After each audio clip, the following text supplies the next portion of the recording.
ഭാഗവതോത്തമനായ ഉദ്ധവൻ ഭഗവാനോട് പറഞ്ഞതെന്താണ്?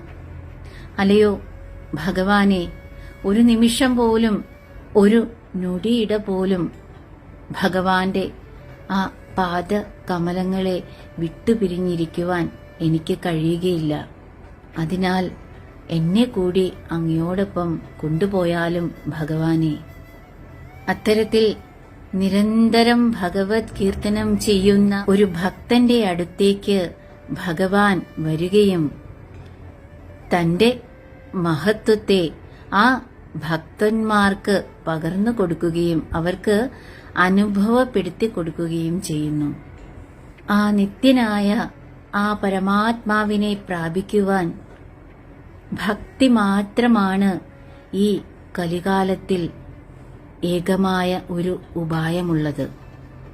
ഹരേ രാമ ഹരേ രാമ രാമ രാമ ഹരേ ഹരേ, ഹരേ കൃഷ്ണ കൃഷ്ണ കൃഷ്ണ ഹരേ ഹരേ.